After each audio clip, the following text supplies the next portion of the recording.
Men aytaman-da, uyda o'tiradigan ayollarni-da, uyda o'tiradigan ayollar sizlar eng baxtli ayolsizlar.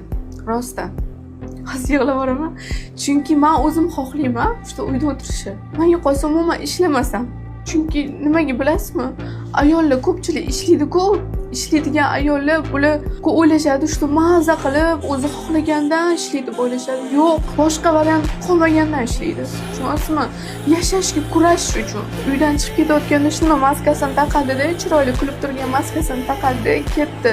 Allohga tavakkal qilib ishlashga, ishlayaptimi, pul topyaptimi, u ayol bo'ldi, u hech kimga ishonmaydi, hech kimdan hech narsa kutmaydi. Misol men farzandim bor, farzandimni boqishim kerak. O'g'lim bor. O'g'lim uchun, o'zim uchun, yashab qolish uchun, kurash, hayot uchun kurash uchun. Aytaman-ku, meni hozirgi problemalarimni puldan boshqa narsa hal qilmayotgani uchun men pul topolmayman. Agar puldan boshqa narsa hal qilganda men pul topmasdim.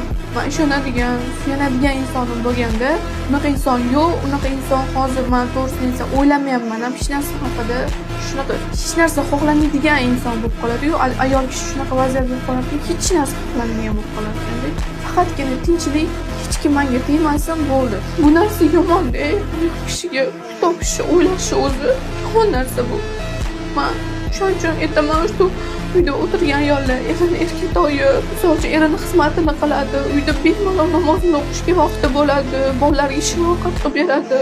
Men kerak bo'lsa hamma narsa qilib beraman o'g'limga. Hamma to'gariligi beraman, boshqa gaplashaman, lekin vaqt ajrata olmayman baxtli payt o'g'limga.